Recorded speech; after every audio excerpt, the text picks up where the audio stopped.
Dobrodošli, ja sam Azra Hadžić, a ovo su priče koje možete gledati. Na okupiranoj zapadnoj obali broj smrtonosnih napada izraelskih doseljenika bez presedana. Zbog kolonijalnog projekta formiranja Izraela i američke pomoći pate milioni Palestinaca, muslimana i kršćana, tvrdi svećenik Munther Isaac. U Palestinskom muzeju na okupiranoj zapadnoj obali izloženi radovi umjetnika iz Gaze za koje organizatori kažu da bi mogli biti jedina sačuvana umjetnička djela iz ove enklave. Baš kao u Gazi, nasilje na okupiranoj zapadnoj obali nije počelo 7. oktobra.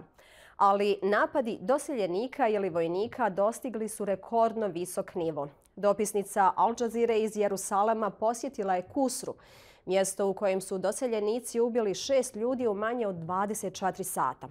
Prenosi kako stanovnici mole javnost da nastavi govoriti o užasnim zločinima koji se čine u Gazi, ali da ne gubi iz vida širu sliku desetljeća etničkog čišćenja i vojne okupacije. Yallah, so we're about to leave the area because the Israeli soldiers came back. They confiscated our camera, they confiscated our phones. This is what Israel doesn't want us to show you in the occupied West Bank. These are Israeli settlers attacking Palestinian homes.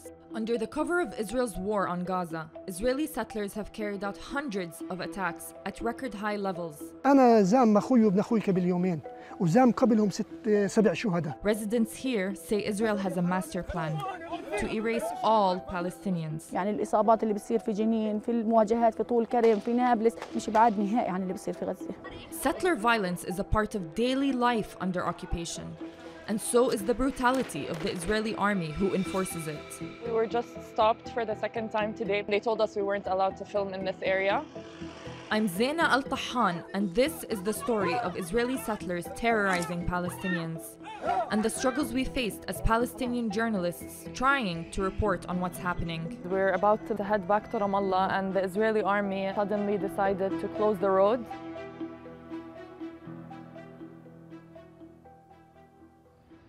We're at the Al-Manara Square right now in the centermost point of Ramallah city. So we're about to head out on our journey. Let's go. We're going to the villages south of Nablus, which have been living through the deadliest settler attacks for the past few years. Israel's military occupied the West Bank during the 1967 war. And ever since, settlers have tried to claim the land as theirs and forcibly displace Palestinian residents. The government's helped by building hundreds of illegal settlements and giving Israelis incentives to move there. So this is the way that we would normally go. Since October 7th, the Israeli army has closed off one of the main entrances and exits out of Ramallah. Before our trip to Qusru even began, we were stopped by the Israeli army. They just took our phones, they deleted all our footage and said that they will get back to us about whether or not they'll be able to let us go. Palestinians are stopped and harassed by soldiers at hundreds of checkpoints and roadblocks on a daily basis. But since October 7th, Israel shut down virtually all movement for Palestinians between different cities. We've been here at the DCO checkpoint north of Ramallah in the central occupied West Bank for about half an hour. Still, they have us waiting on the side and we don't know what's going to happen. They detained us for about an hour and a half, and we were told that we could leave. They gave us everything back, so now we have to take a long detour to get to where we're going, which is Qusru. What is usually a 10 or 15-minute drive today takes an hour and a half to 2 hours. Many people have been saying this is a form of collective punishment. The closures not only cut off cities from villages, but villages from one another. Families are unable to see each other. People who need to get to hospitals are forced to obey based on the whims of the Israeli army soldiers. But remember, this is what life was like before October 7th.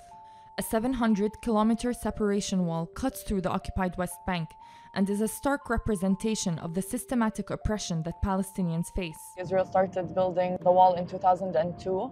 The wall helps Israel take more Palestinian land. So many people actually call it the annexation wall. And here you can see an Israeli settler.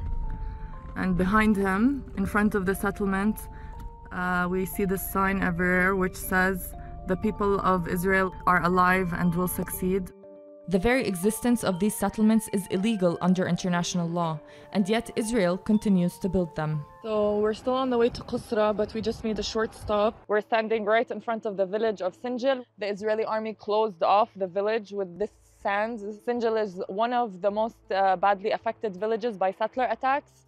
Just across from Sinjil is the village of Turmusaiya, where in June 2023, a mob of settlers torched dozens of homes, killed a Palestinian man, and injured many others. Again, we were interrupted by another unexpected visit from the army.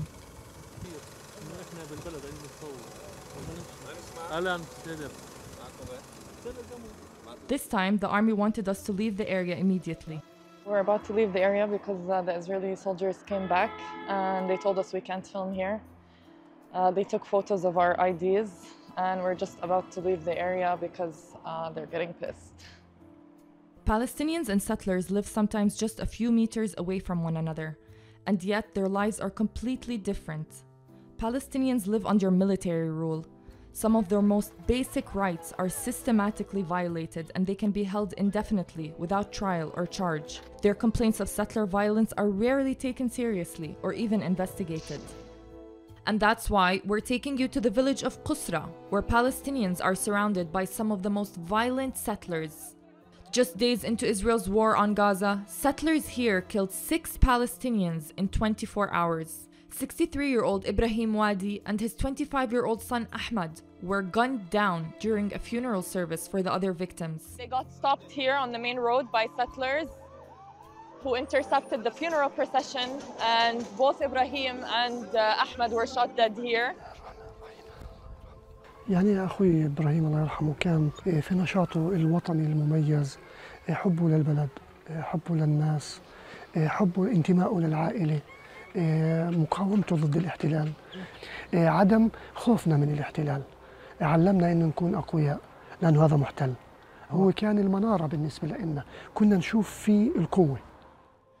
Ibrahim was a father to 11 children, but he shared a special relationship with his son Ahmad, who is now buried alongside him. كانوا دائما مع بعض وتوفوا استشهدوا مع بعض، بس ولا مرة تخيلنا إنه نكبر اثنين في يوم واحد.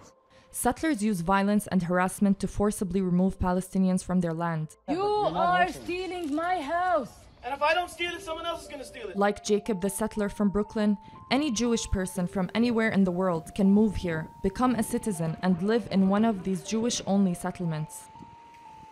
Palestinians like Neda, who've lived here for generations, are being pushed out of their homes. قديش خلت احنا بدي اعيش؟ انا بدي اعيش اخر سنتين وسنه، هي من يوم خلقت ونعاني، من يوم خلقت واحنا واحد من اليهود محتلين واحنا نعاني. Neda was born in 1949, just 1 year after the Nakba. That's when 750,000 Palestinians were violently forced from their homes to create the state of Israel. بقول له قبل ما اموت نستقر مثلا سنه واحده نستقر ونشوف اولادتنا ونشوف اولادتنا واحنا في استقرار وهاديين وما فيش خوف. In 2013, settlers attacked Neda's home and held her at gunpoint. Ever since, she's been terrified to go anywhere. بخاف اطلع منهم. الجيش والمستوطنين بيقولوا هاي مش ارضكم، احنا بدنا الامان يعرضنا بس ما يجوش اباب الدار. Neda's husband showed us how their windows are boarded up with metal shutters. هذول حراسات، شايف يعني على اساس انه ما يقدرش يرمي علينا كنب حارقه زي ما سووا في دومي. انا فلاح يعني انا مواليد 52، شايف قضيت حياتي وانا فلاح، واصرف مع الغنم وازرع وابحث. تعال تروحي خليك واقف. والله دائما بيهددونا، والله ما في امن. يعني الولد الصغير اللي عمره 10 سنين زام مسدس. It seems like every person in this village has been touched by some kind of violence.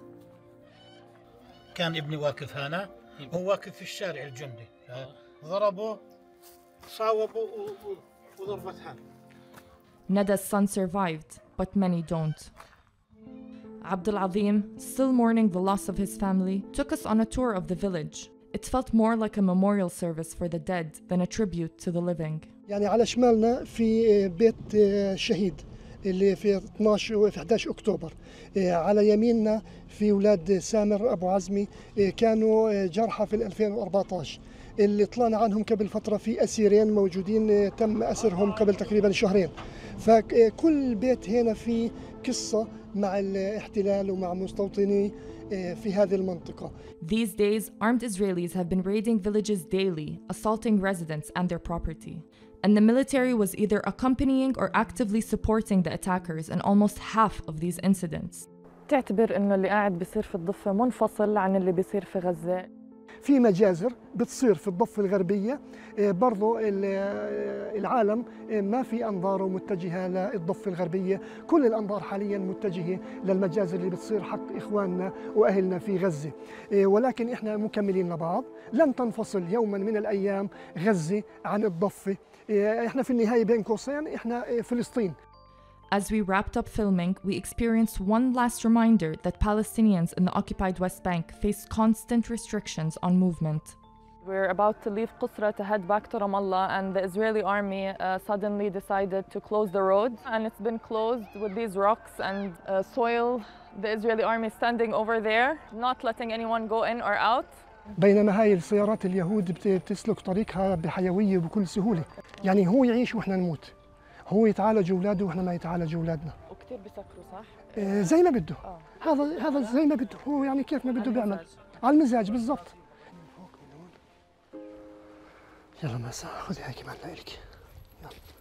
Life under the world's longest-running military occupation is full of violence and loss.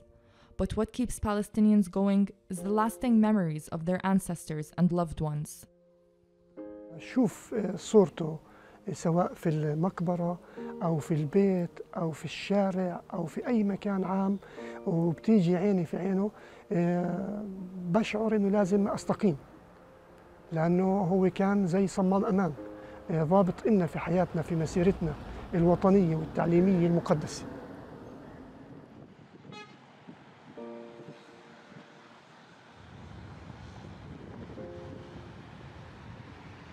Hey everyone, we just made it back to Ramallah.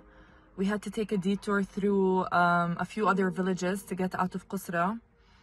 We were harassed a number of times by the Israeli army today, just trying to tell this story by the same army that is killing our people and our colleagues in Gaza. In the occupied West Bank, the rate of deadly settler attacks is unprecedented, and it's important to know that the coming period is going to be even more dangerous.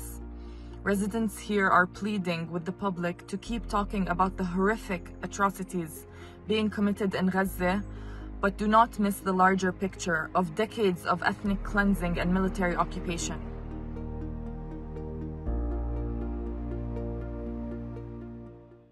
Rat Izraela protiv Gaze nije vjerski sukob, kaže palestinski pastor i teolog Munther Isaac, ali se religija zloupotrebljava kako bi se opravdao kolonijalni projekt formiranja Izraela.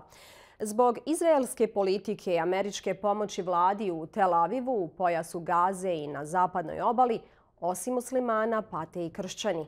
Desetljećima palestinski kršćani nestaju iz svete zemlje, iako je s tog područja počelo širenje kršćanstva. Premda pripadaju istoj tradiciji, američki i palestinski evangelisti se u mnogome razlikuju, uključujući njihov odnos prema Palestini. I belong to the Evangelical Lutheran Church in Jordan and the Holy Land, and we have strong presence in Palestine. Historically, we came from, we were started by European missionaries, but right now we are fully indigenous and a Palestinian church. And so even though we carry the same evangelical tradition, oftentimes we discover that we are different with our American or European evangelicals in different ways and in several ways. In particular, there is a big difference between American evangelicals who belong to, if you wish, free churches when it comes to their view of the theological significance of the state of Israel, known as, Christian Zionism, support for the Jewish people, and then many times it's associated with scenarios of the end times, what God will do in the end of the world, and before that, Israel must be created, Jews must come to Palestine, there will be a battle and a war So, of course, we don't believe that. And I mean, here in Palestine, and we see that in that theology, there is a tendency to support war. There is unconditional support to Israel. They don't want to understand the facts on the ground. And more importantly to us, there is complete dismissal of our presence. So this ideology translates into the dismissal of the plights of Middle Eastern Christians, including Palestinian Christians, and their vision of what happens and should happen to Israel, and their affinity and their loyalty to Israel trumps even their support to Middle Eastern Christians, including evangelical Palestinians. It's a community that we try to reach out to, and we've been trying to reach out to for years. It has not been easy because oftentimes their theology is a mixture of not just theology, but attitudes of prejudice and superiority, thinking that they know the right understanding of history, the right understanding of Bible. Maybe they feel sorry for us for not getting it. And they try to create a narrative that we are as if trapped in between a religious war between Jews and Muslims, which is not true. So they try even to shift the narrative to fit their own paradigm and their own theology. And this group, sadly, with its influence and with its money, has managed to put our existence in the Middle East and in Palestine as Middle Eastern Christians into danger, because Israel's policy is pushing Christians out of Palestine. And we don't have to go far. Just look at this war. It might put an end to the Christian presence in Gaza. Yet there are Christians, evangelical Christians, who support this war because of their loyalty to Israel. So when we talk about Palestinian Christians, we're talking about the oldest Christian community in the world. It should be a surprise if we did not exist. Christianity started here. And the fact that people are still surprised that we exist speaks to the level of ignorance in the West regarding the history here, and even regarding their own faith, given that Bethlehem, where I speak from, is the birthplace of Jesus. I mean, how can you think of Bethlehem without Christians? But our existence now is in danger because of this long-lasting war. This has been 75 years of injustice and oppression against the Palestinians. Many Palestinians were exiled, were ethnically cleansed in 1948 when Israel was created. And before this war, there was a small Christian community in Gaza of around 1,000 people. This number continued to decline over the years because of the siege. So those who managed to escape the siege never returned. And we saw this number of Christians in Gaza decline over the last 16, 17 years. And when the war broke, it was around 1,000. Most of them right now are taking refuge either in the Orthodox Church or in the Catholic Church. They thought that maybe churches will be safe places. But as has been evident to everyone to see in this war, there is no safe place in Gaza, and it seems everybody is a target. Palestinian Christians are not a special category among the Palestinians. We don't receive any special treatment from Israel because we are Christians. Everything Palestinians suffer from as a result of the occupation and apartheid policies of Israel touches us as Palestinian Christians, including land confiscation, denial of our rights to build homes in the majority of the West Bank, because Israel controls the land, they control the housing permits to build in the majority of the West Bank, they control the roads, the checkpoints do not distinguish or differentiate between Christians and Muslims. We live under occupation. We live under a system that has been described by many as a system of apartheid, by many human rights and legal organizations. There's so much discrimination and oppression that we face as a result of Israel's policies in the West Bank, especially the expansion of settlements. And we've seen the rise of the settler activity, especially in the last year, and even more after October 7th. Settler violence is on the rise, and daily incursions are on the rise. Since October 7th, Israel has arrested more than 6,000 Palestinians. The Christian community, the Palestinian Christian community in East Jerusalem, have also witnessed the rise of incitement and attacks on Christian sites, on churches, and on clergy by fundamentalist radical groups, all working under the cover of the Israeli government, and they go unaccountable and unpunished. And we've seen an increased and alarming rise in these attacks on Christians in the holy, in East Jerusalem, to the extent that the heads of churches in Jerusalem the last 2 years made several joint statements that warned of a systematic plan that targets Christians and wants to drive Christians outside of East Jerusalem. This is a very serious and alarming development in the last 2 or 3 years. Israel is a settler colonial entity. We cannot bypass that fact, that we're dealing with settler colonialism here. This is not a religious conflict. Portraying it as a religious conflict gives the impression that there are two communities in the same land who are fighting over territory or other issues. But the fact is, the European Jewish Zionist settlers came to Palestine, created a state on land that belonged to Palestinians. And when I say on land that belonged to Palestinians, I mean land that we took care of, we inherited, we farmed for generations. One of the things that very people speak about with this war in Gaza is that the state of Israel was built on the ruins of the towns and villages of the very same people of Gaza. So this is the problem. This is the essence of the problem. Now, how did the Western world justify this colonial project that is Israel? They used theology and religion. They said Jews are returning to their land because the Bible says they lived here. And we need to pause here and think for a moment of that logic. They're trying to impose a certain theological belief on a whole group of people and to convince us and the world that because the Bible said Jews lived here many years ago, or in some cases because the Bible, as they believe, promised any Jewish person that the land belongs to them, that Palestinians must accept that premise, the world must accept that premise and support Jewish settlement in the land.